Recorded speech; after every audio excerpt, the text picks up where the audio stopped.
um pouco do que nós vamos mostrar aqui tem um caráter de relato da nossa experiência com estimativa aqui dentro do laboratório, né, que a gente espera que possa ser útil para quem está interessado nesse assunto nas suas organizações. A agenda, a gente vai começar falando o que é estimativa, alguns conceitos relacionados à estimativa, por que elas são ruins, por que são boas. Vamos falar dos fatores que influenciam a estimativa e que sempre devem ser levados em consideração quando se está estimando. E falar de algumas técnicas de estimativa, né? Vamos falar do White Band Delphi, que é uma forma melhorada da técnica de estimativa em grupos. Falar de um dos métodos paramétricos, que provavelmente é o mais conhecido, que é o COCOMO, ou COCOMO. E falar de composição e decomposição. Né? A gente teve uma experiência boa com isso aqui para algum tipo de tarefa específica. Eu vou mostrar aqui como é que é o processo usual de estimativas. Não estou falando que na organização de vocês é assim. Eu já participei de processos assim várias vezes, né? Mas normalmente como funciona? A gente recebe uma entrada.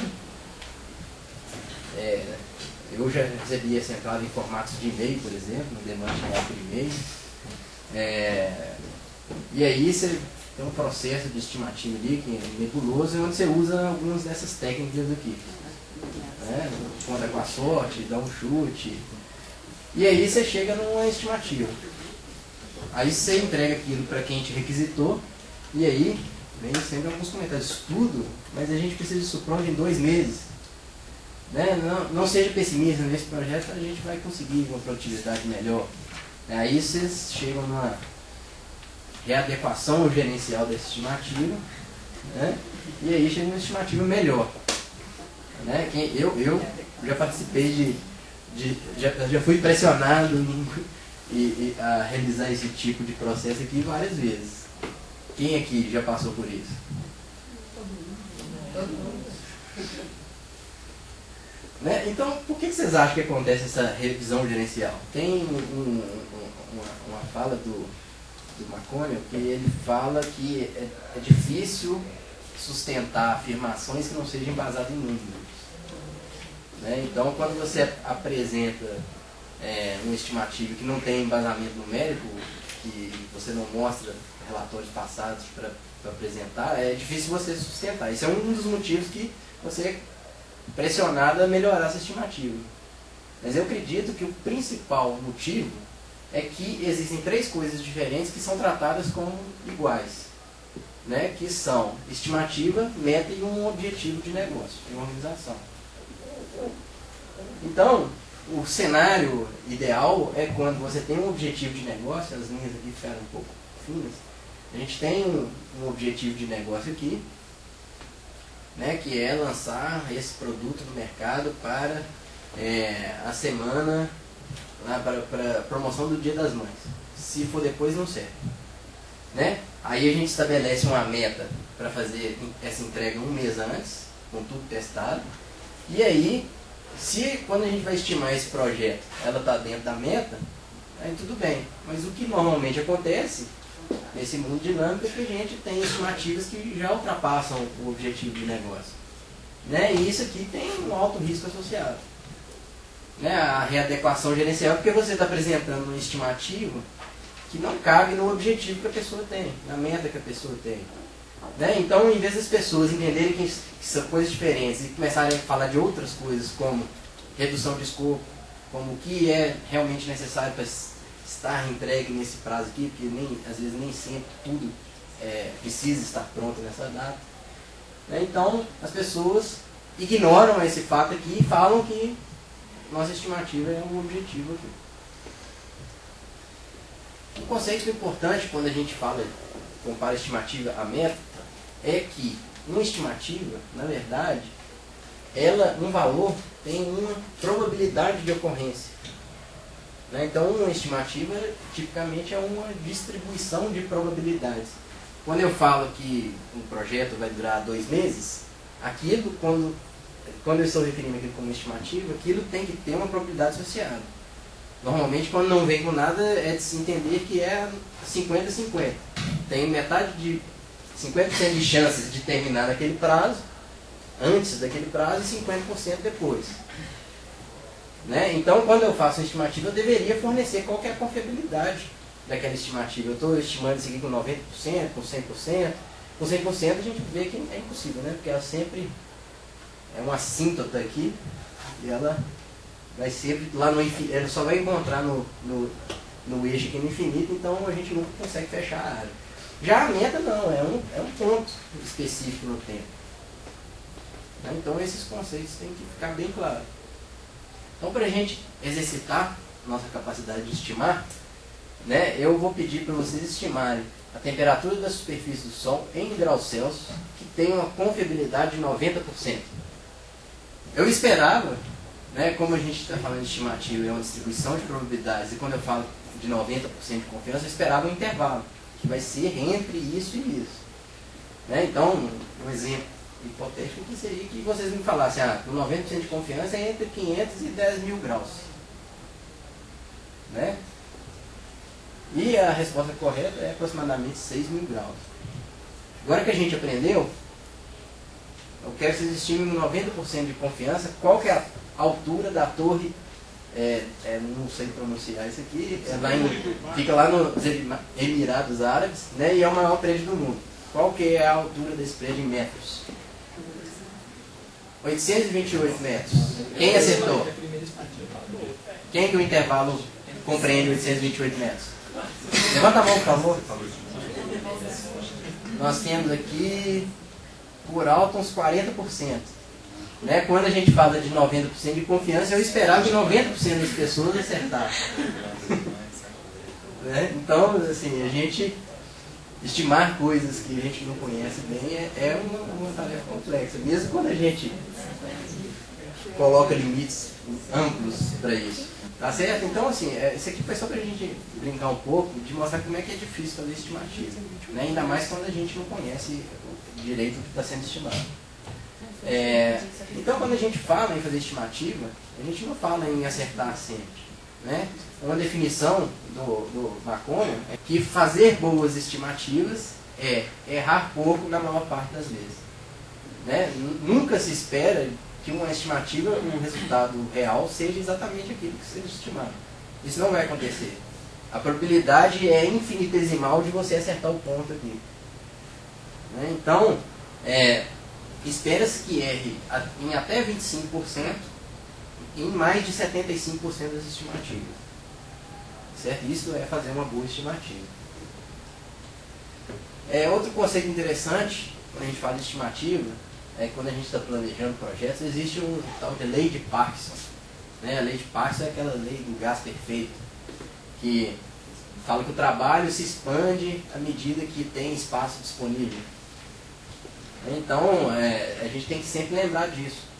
Que se a gente planeja 100 horas, tipicamente aquilo ali tende a se espalhar por 100 horas, mesmo que seja um prazo muito maior do que era necessário, um esforço muito maior do que necessário. E isso é um pouquinho diferente da síndrome do aluno. A síndrome do aluno nada mais é do que a concentração do esforço no final. Né? É um pouquinho diferente disso aqui. Só que quando a gente pensa na lei de Parkinson, a gente pode pensar, então eu vou apertar o pessoal, né? Vou comprimir os prazos aqui, os esforços, né? Porque senão ele vai ocupar tudo. Só que a gente tem que balancear, porque existe um prejuízo de se pressionar demais. Esse estudo, publicado na revista mais conceituada de engenharia de software do mundo, mostrou que até 20% de compactação de prazo é benéfico para o projeto. Acima disso, o efeito começa a ser destrutivo. Tá certo? Então, eles mostraram, não é bem dessa forma aqui, como está no livro, essa figura do livro do Steve McConnell, que eu vou colocar a referência no final, mas eles mostram que a compactação do prazo, ela tem um formato de U mesmo. Né? Se eu apertar demais, eu estou aumentando o tempo. Né? Então tem um ponto ótimo aí que eles identificaram, que é em torno de 20% de compactação. Outro conceito importante é o cone da incerteza, né? Ele fala de qual que é a incerteza. Esse aqui é um trabalho antigo do Bohm, que vem sempre se confirmando com dados novos. Ele mostra qual que é a incerteza de uma estimativa dada a fase em que você está no projeto. Então, na concepção, onde a gente está apenas conversando a respeito do projeto, não sabendo o que é, a gente pode ter uma variação de 400%, para baixo ou para cima. E à medida que a gente vai andando no projeto, a gente vai tendo uma certeza, sendo que a gente só vai acertar quando terminou. Nunca, mesmo quando você dá um dia para terminar, ainda tem uma chance de errar aqui em algumas coisas. Tá ok? Esse aqui é um formato teórico, mas a prática tem demonstrado que o cone ele não é perfeito assim, não. Ele é distorcido para cima. As pessoas, quando erram para baixo, erram um pouco para baixo. Mas quando erram para cima, erram muito. Então, quais são os fatores que fazem a gente fazer estimativas ruins, por exemplo, como foi o caso do exemplo aqui da altura da torre? Primeira é que a gente está lidando com estimativa de alguma coisa que está mudando. O projeto de engenharia, ele até muda algumas coisas, mas normalmente não são alterações grandes. Mas em software não, é impossível você fazer um projeto que não tem alteração no meio do caminho. Também, um problema grave é que a organização não conhece a sua capacidade produtiva. Então fazer estimativa, se você não sabe como é que é a sua produtividade, também é muito difícil. O otimismo leva também a estimativas ruins. Requisitos imprecisos ou incompletos. A gente fazer estimativa sobre alguma coisa que não está bem definida, bem formatada. E outra questão é que boas estimativas só são possíveis aqui, quando a gente já tem desenho completo de interface. Porque aí a gente está falando de erro de até 25%. Normalmente somos compelidos a informar estimativas aqui, onde a variação pode ser muito grande. Esse estudo, esse autor aqui, o Johansen, lá da Noruega, do Simula Labs, ele faz um monte de experimentos sobre estimativa. Eu coloquei até a página com a bibliografia dele, que todos os artigos que ele produziu. Vocês podem acessar lá, tem muita coisa interessante. Eu trouxe um que eu achei particularmente interessante, que ele fala sobre como o ruído numa especificação de requisitos pode influenciar a estimativa. Então, nesse primeiro experimento aqui, 4 grupos receberam a mesma especificação de requisitos, sendo que, exceto o grupo de controle que não recebeu informações adicionais, esses grupos aqui receberam que essa aqui era a meta do cliente, em horas. Tá certo? Para fazer aquele projeto. E aí, olha o efeito na mediana das estimativas de cada grupo. Como que as pessoas, dada aquela, assim, é o otimismo, não, nós vamos conseguir, e jogam a estimativa lá para baixo. Outra mais interessante ainda, eu achei essa aqui, que eles pegaram o mesmo conjunto de requisitos, mas eles descreveram com palavras um pouco diferentes. No grupo que eles estavam tentando pressionar por estimativas melhores, no texto vinham coisas como pequenas melhorias, simples, etc. Então a mediana estimativa para esse trabalho era de 40. Enquanto o grupo que recebia novas funcionalidades, complexas, etc., jogou o dobro a estimativa, o mesmo requisito. Só pelo fato de usar palavras diferentes na especificação. Então, assim, tem muitos fatores que contribuem para estimativas serem ruins, que influenciam as estimativas. Um conceito importante quando a gente fala de estimativa é saber medir a acurácia das nossas estimativas. Não vou entrar em detalhes aqui do porquê de cada um.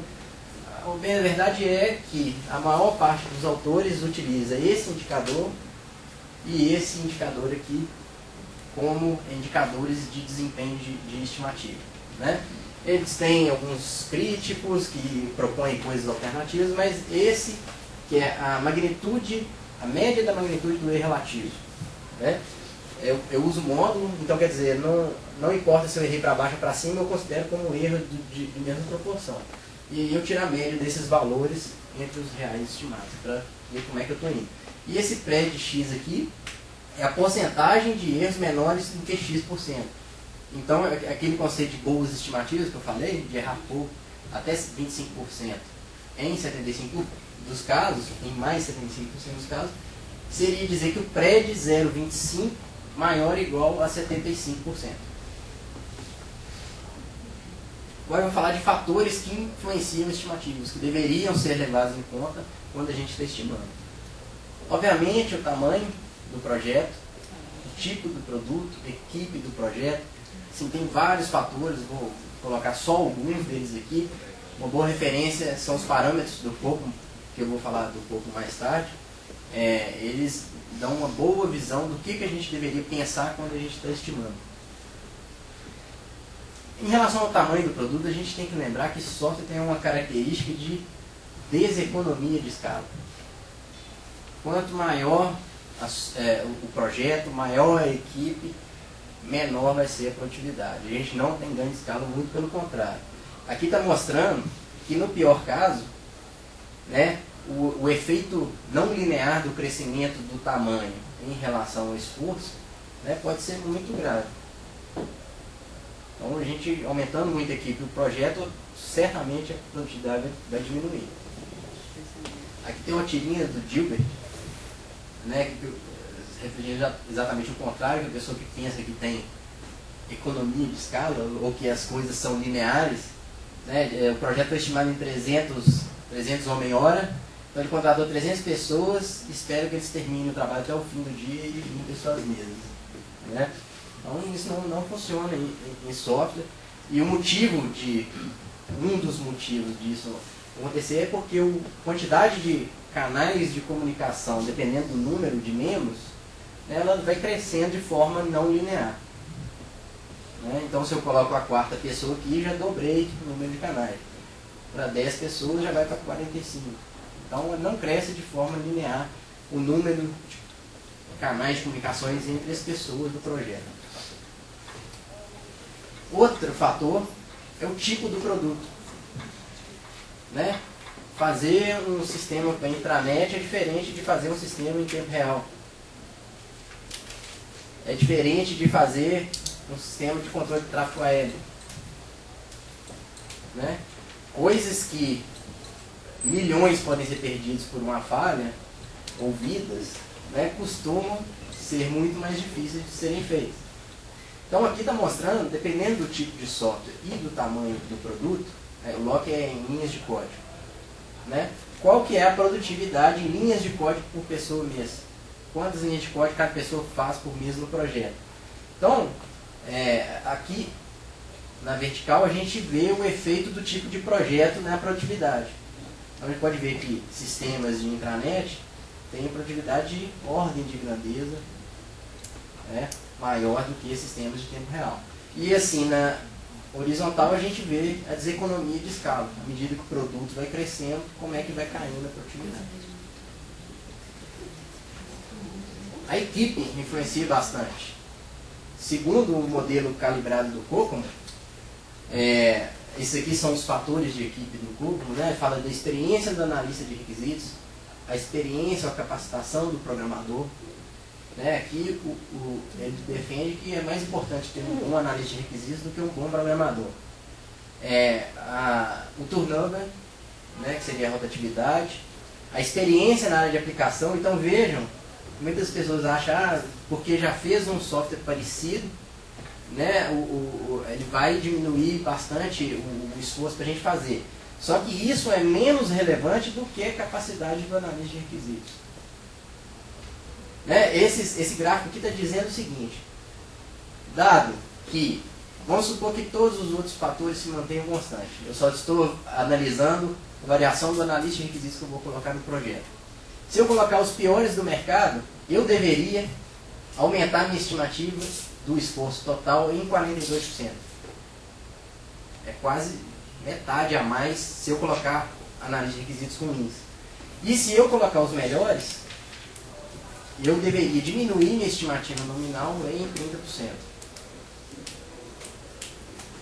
Né? Então tem coesão da equipe, experiência na plataforma, experiência nas ferramentas e linguagens, experiência na área de negócio e por aí vai. Outros fatores, requisitos de desempenho, normalmente são levantados, mas ignorados durante o desenvolvimento. Né? A pessoa levanta só porque no processo tem lá um espaço para preencher.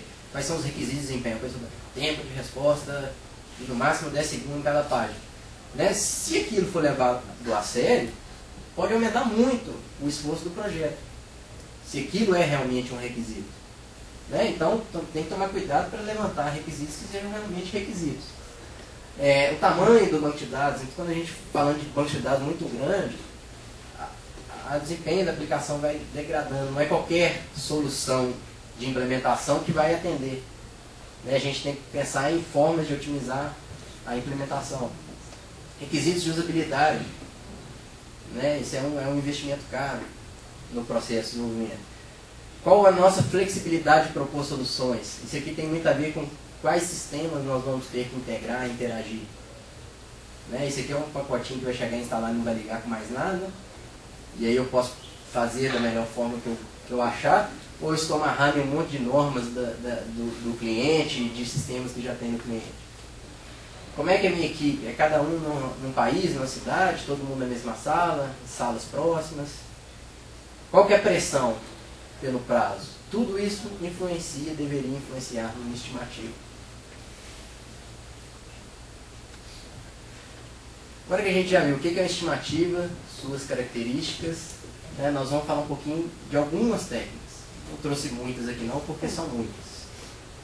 Né, então, eu vou falar de uma que é baseada em estimativas em grupo, que está sendo muito usada, né, em métodos ágeis, né, que é aquele poker game, é um pouco disso.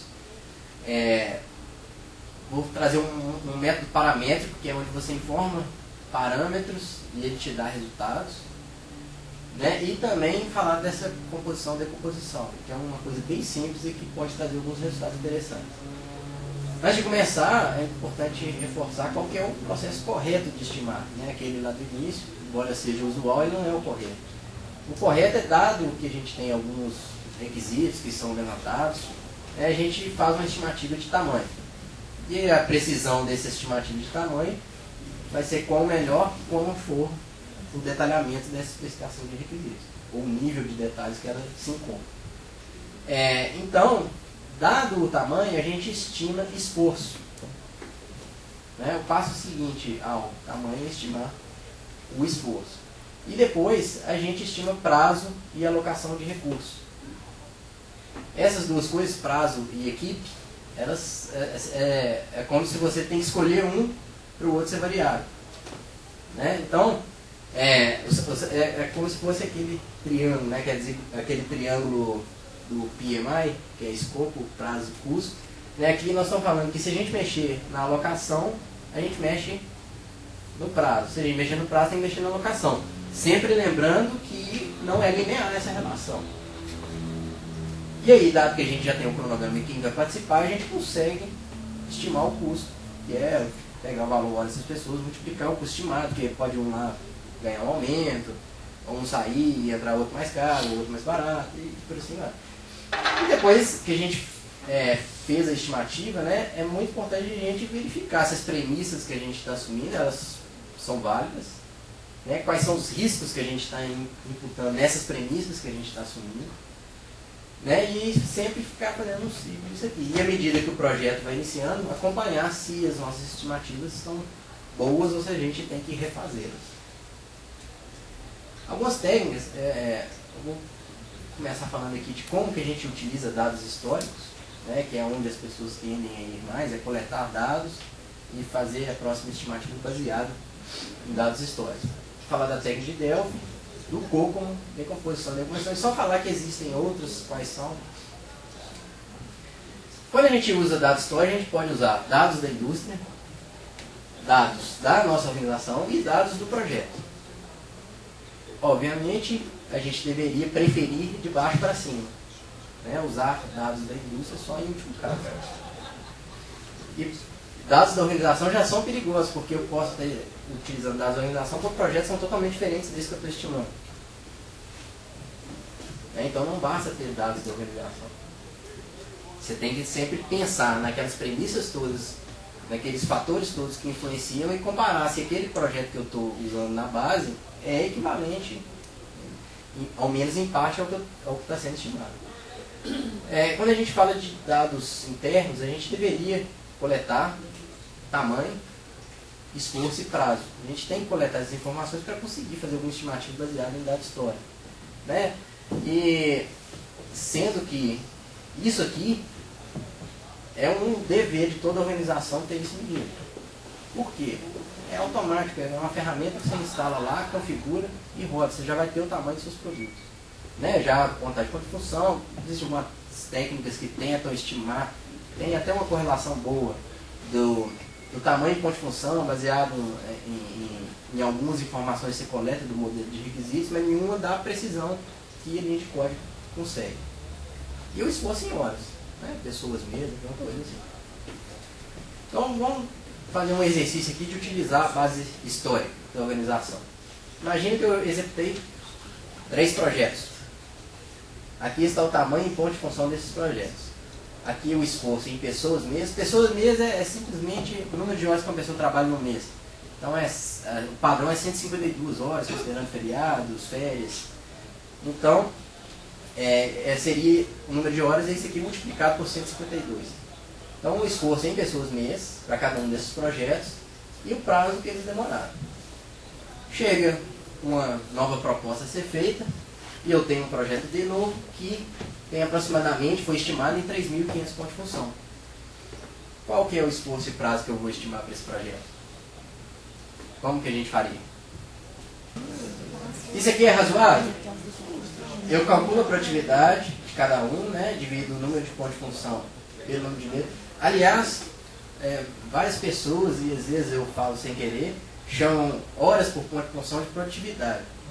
Isso conceitualmente está errado. A produtividade é sempre alguma coisa que é produzida, ou alguma quantidade de serviço prestado sobre a quantidade de esforço requerido para fazer aquilo. Então, horas por ponto de função é o inverso da produtividade, né? É só você raciocinar assim: horas por ponto de função eu quero aumentar ou diminuir na minha organização? Produtividade eu quero sempre aumentar, né? Então, eu tiraria a média, colocaria essa média aqui, e aí faço a conta inversa para chegar no esforço em PM. Isso é razoável? Então, estou satisfeito que a minoria achou que é razoável. Por quê? Nós estamos falando de um projeto que é quase o dobro do maior projeto que eu já executei. E nós estamos falando que a produtividade dele seria maior do que a do maior projeto que eu executei. Né? A menos que as características disso aqui sejam totalmente diferentes disso aqui, e que sim, tudo favoreça uma produtividade maior. Por exemplo, eu estou com a melhor equipe agora, a equipe já está madura no processo, etc. É irracional eu achar que a produtividade vai ser maior.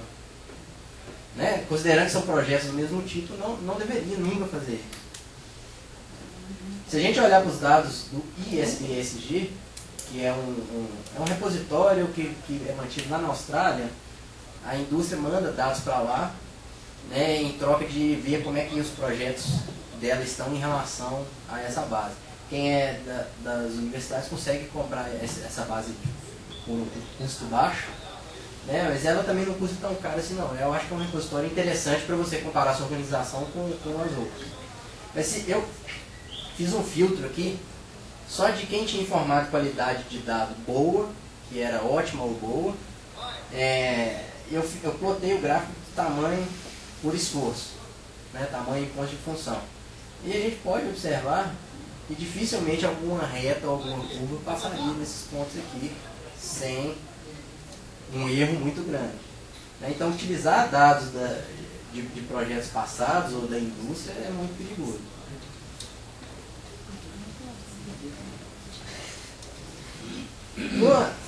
Então, assim, quando a gente for utilizar dados históricos, a gente tem que tomar cuidados de comparar coisas iguais.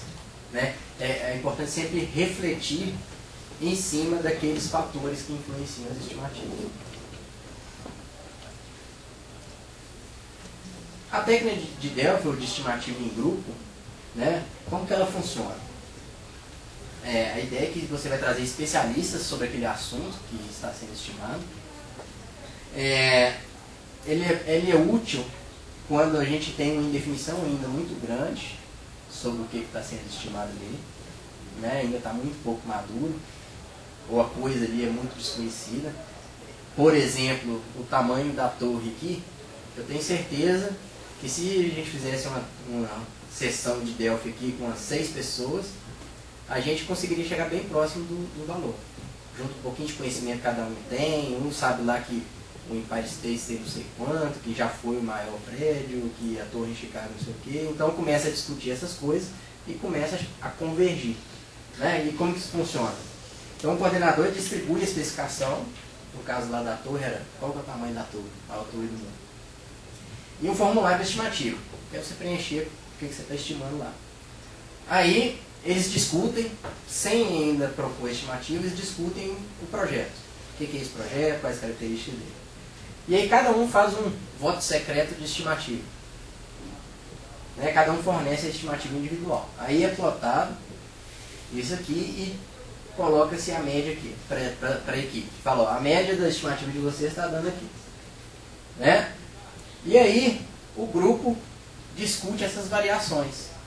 Fala, por que alguém achou que daria 15? Nananã, será que não sei o que? Aí a pessoa fala. E aí eles votam novamente se eles vão aceitar essa média ou não. Tem que ser unânime, todo mundo tem que aceitar a média, senão nova rodada. E a ideia é que esses pontos vão começar a convergir aqui. Né? A pessoa que botou muito fora ali do padrão, ela vai tentar convencer as outras, ou as outras vão convencer ela. Né? Então a ideia é que não é consenso, é unanimidade a técnica. Então, assim, ela já viu alguns estudos mostrando a eficácia dessa técnica. Um modelo paramétrico, bem conhecido, o Kokomo,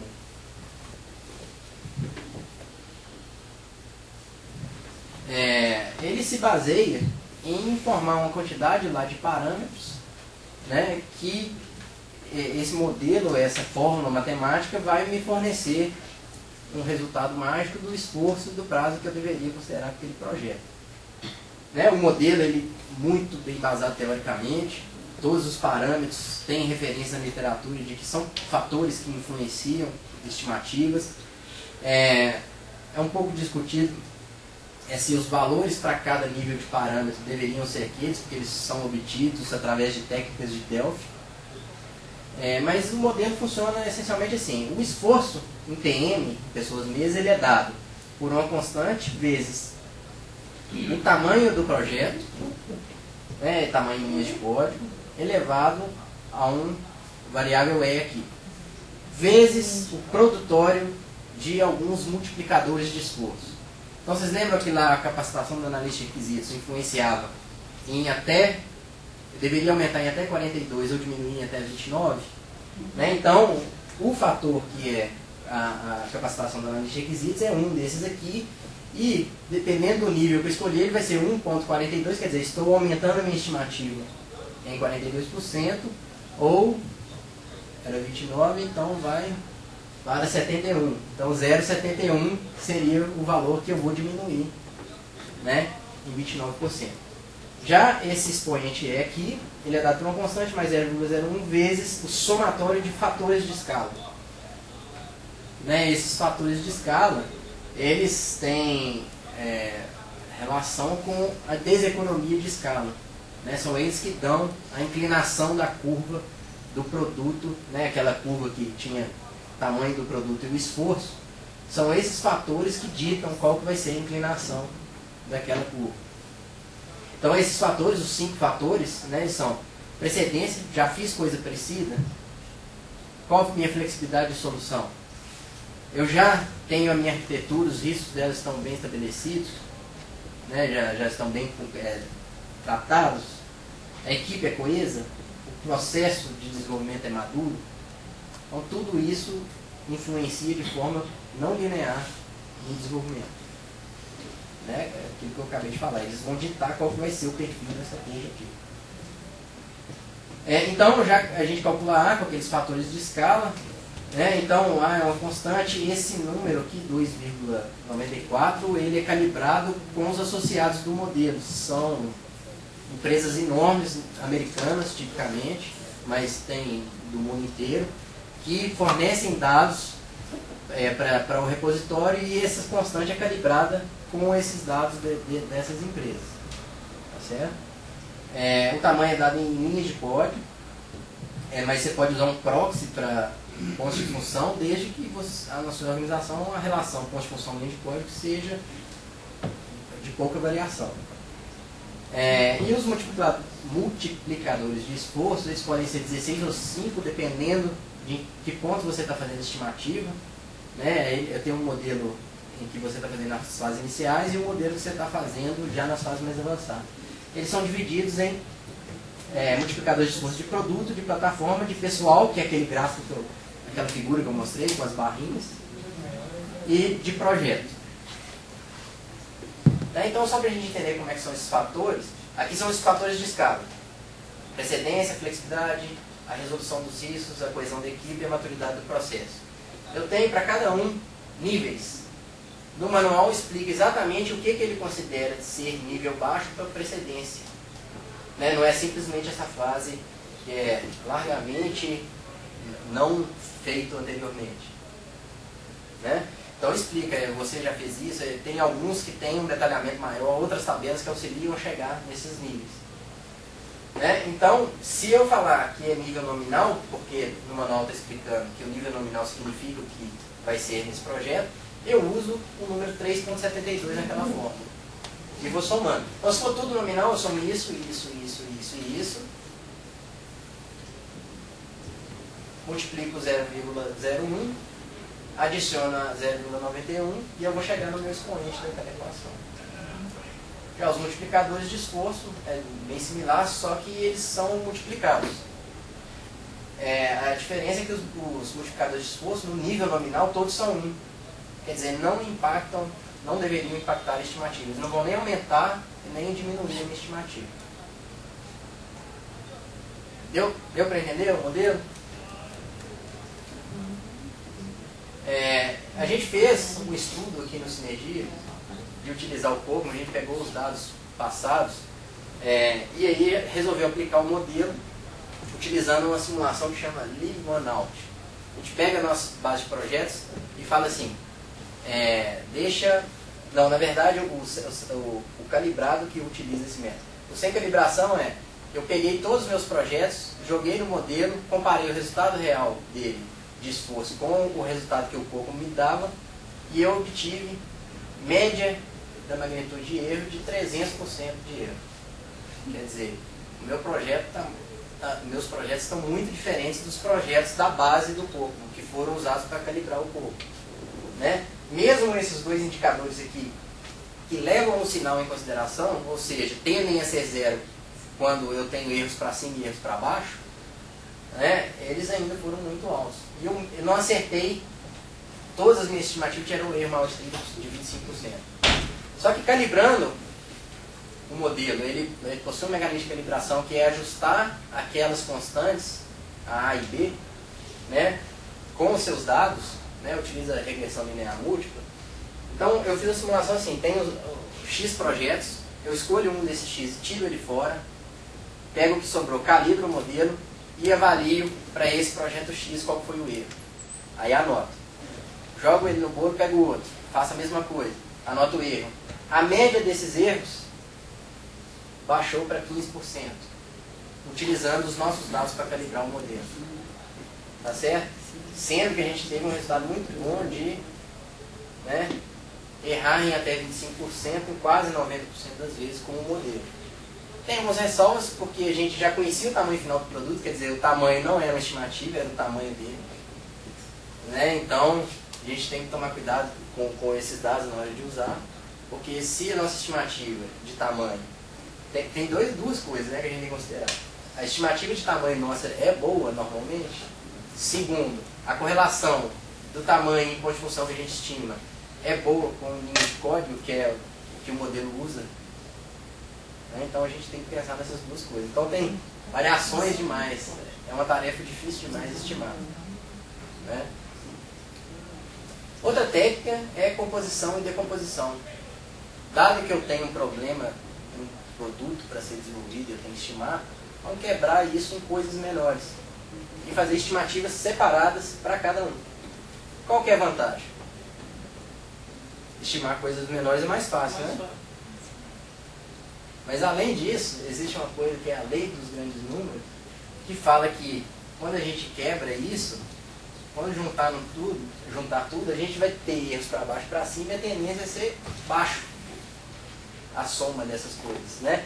Aqui eu fiz um exemplo forçado e bem exagerado, em que eu quebrei as funcionalidades aqui, né? E aí mostrei os erros em relação aqui o real estimado em percentuais. Então erramos muito aqui, em 140%, em 100%, né? Mas no final, quando eu comparar a soma do real com a soma do estimado aqui, está dando um erro pequeno, né? A ideia é que em algumas eu vou errar para cima, outras para baixo, e no final das contas essas coisas vão se compensar aqui, né? Além da questão do Tavares falou que estimar coisas menores que eu estou vendo aqui no meu horizonte é muito mais fácil.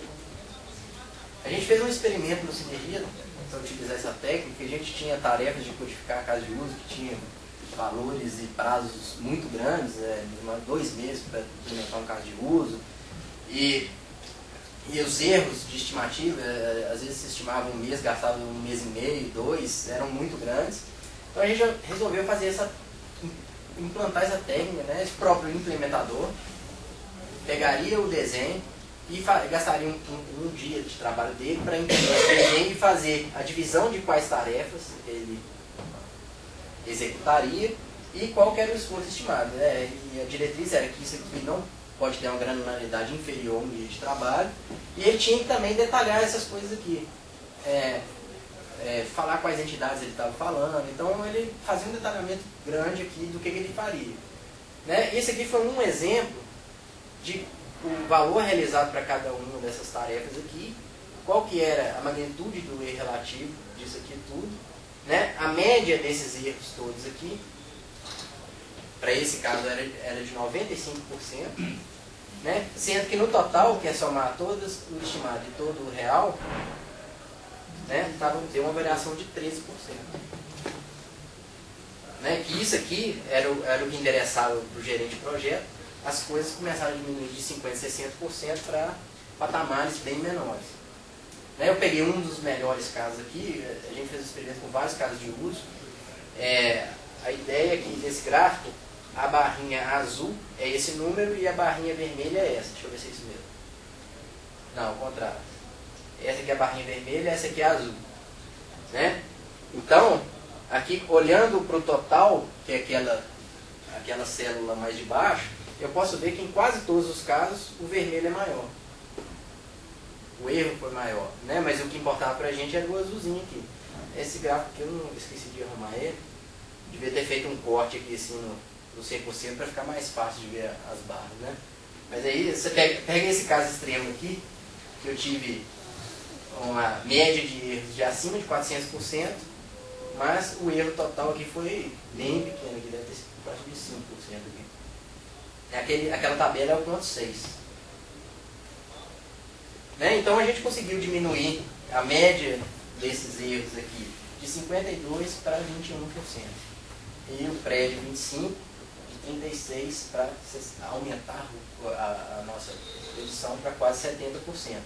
Né? Em cima disso aqui, que é o que interessa.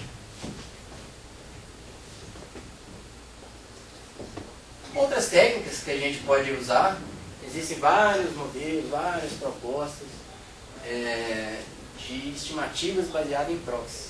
A gente já fez aqui no Sinergia algumas vezes. Quando eu comecei a trabalhar com estimativa aqui, era um método bastante usado. Tinha umas tabelas, aí essas tabelas tinham colunas que eram algumas características das coisas sendo estimadas, no nosso caso, casos de uso, por exemplo, número de entidades, número de telas, e tinha uma fórmula lá no final que, baseado nessas informações, dava um peso que você multiplicava com uma outra tabela.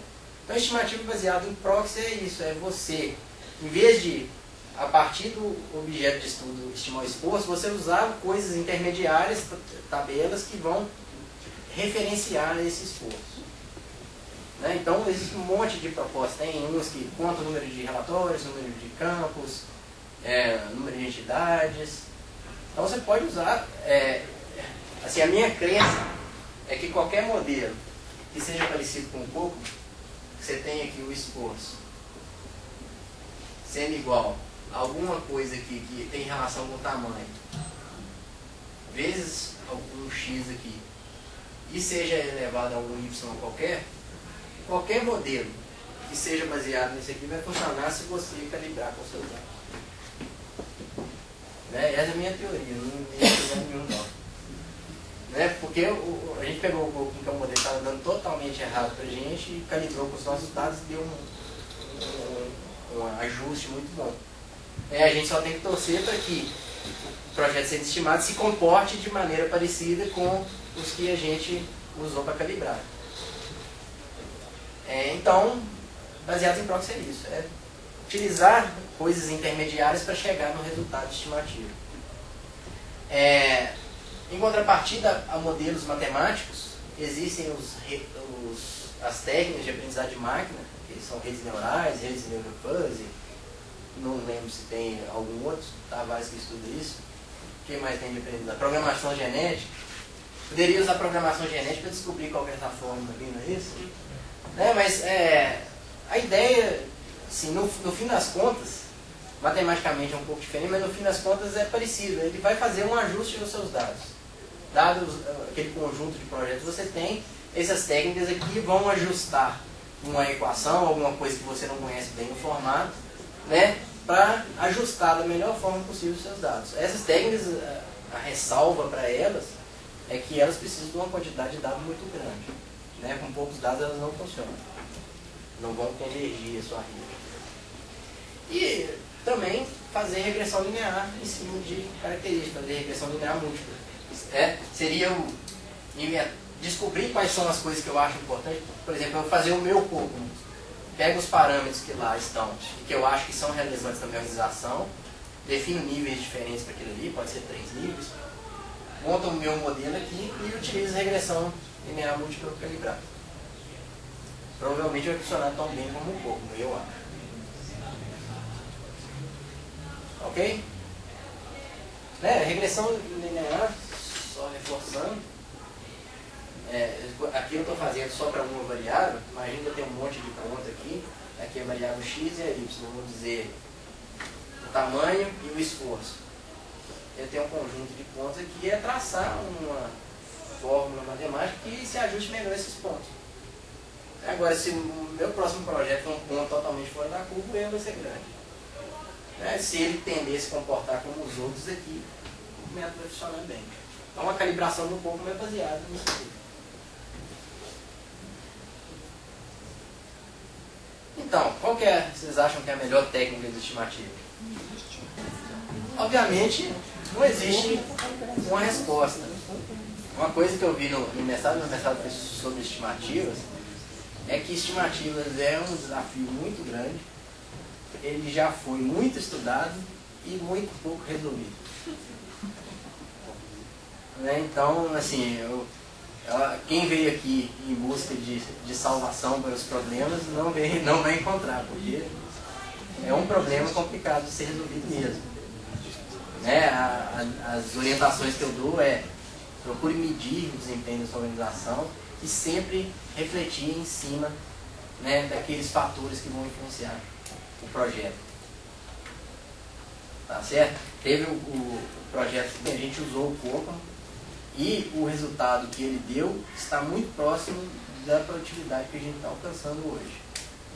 Então, para a gente está funcionando bem um pouco. Mas para isso a gente precisou coletar muitos dados para fazer essa calibração. Então, assim, quem não tem dado não consegue usar métodos estatísticos ou paramétricos. Eu já mostrei que usar dados da indústria não vai ser uma boa ideia. Assim, É uma ideia melhor do que você não ter nada. Use dados da indústria, só se não tem nada na sua organização. Esse trabalho aqui é uma revisão sistemática da literatura, né? Então, para quem quiser estudar um pouquinho mais sobre estimativa, ele traz lá nas referências artigos quase 400 artigos só sobre estimativas publicados nos últimos 20 anos. Então aí você vai conseguir ver quais são as modas, onde está se estudando mais, onde a literatura tem mais interesse em estudar, se são métodos paramétricos baseados em julgamento, se são fatores que influenciam ou se são histórias de fracasso. Eu imagino que pegar algumas coisas que estão referenciadas aqui também vai ajudar quem está interessado em melhorar a estimativa na organização. Certo?